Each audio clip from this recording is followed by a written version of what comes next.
Muchos creen que el juego del calamar nació únicamente como ficción. Pero en Corea del Sur, décadas antes de la serie, existió un lugar donde cientos de personas fueron sometidas a torturas inimaginables en nombre del orden social.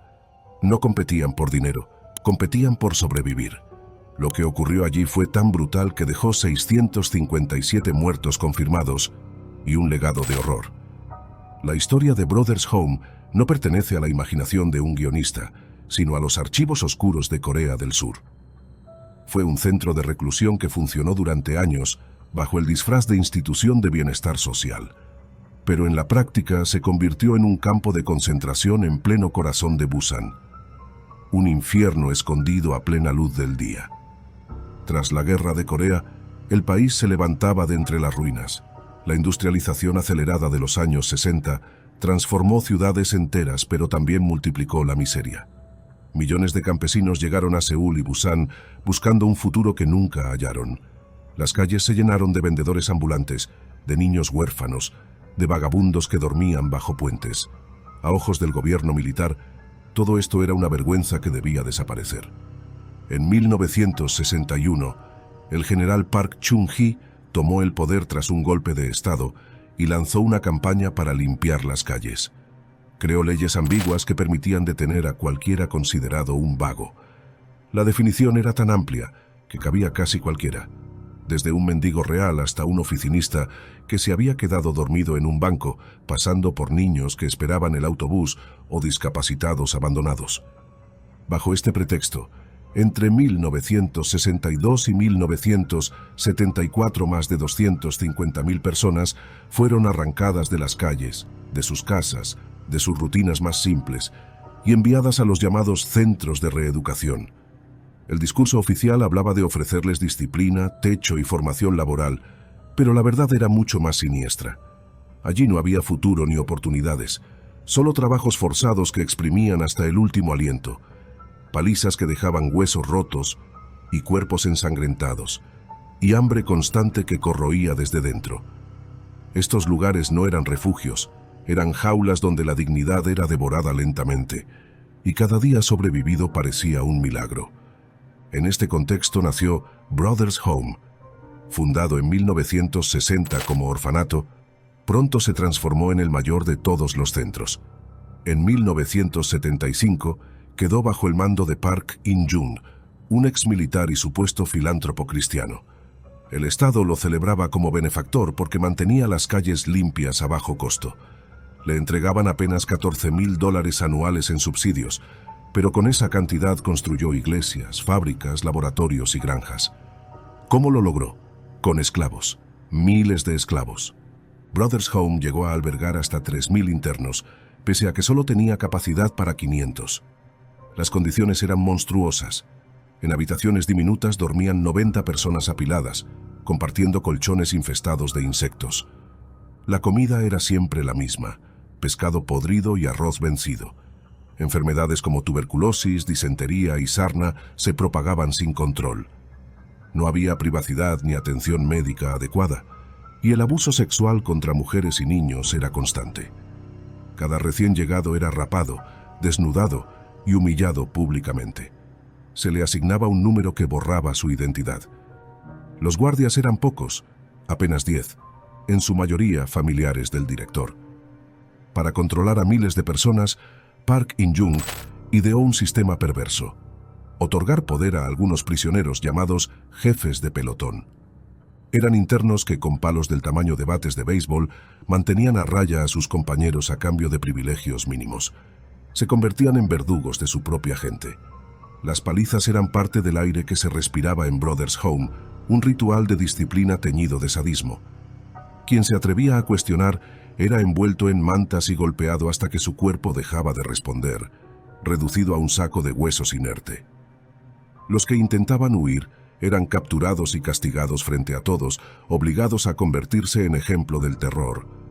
Muchos murieron en esos escarmientos.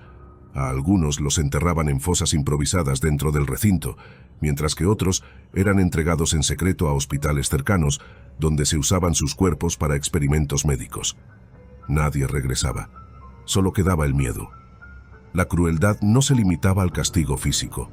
A los enfermos mentales se les administraban dosis brutales de clorpromazina, un antipsicótico que los dejaba en estado vegetal durante horas, a veces durante días. Los testimonios posteriores hablan de internos reducidos a zombis vivientes, babeando en silencio, incapaces de moverse, mientras eran arrastrados como muñecos rotos de un lugar a otro. El trabajo forzado era la columna vertebral de Brothers Home. Niños de 10 años cosían ropa durante 14 horas diarias. Jóvenes y adultos fabricaban cerraduras, zapatos y productos de madera que eran exportados a Japón. Otros eran enviados a granjas o a obras de construcción de empresas privadas. El dinero generado engordaba las cuentas personales de Park In-jung, quien amasó una fortuna que luego invirtió en propiedades de lujo en Corea y Australia. Las historias individuales congelan la sangre. Un adolescente de 13 años fue detenido porque llevaba un trozo de pan en su mochila. La policía lo acusó falsamente de robo. Tras una brutal paliza, terminó en Brothers Home, donde permaneció 5 años. Otro niño, Han Jong-sun, fue separado de su hermana en un control callejero y enviado directamente al centro. Allí, con apenas 9 años, fue convertido en miembro de un pelotón y obligado a golpear a otros. En 1986, por azar, la verdad comenzó a salir a la luz.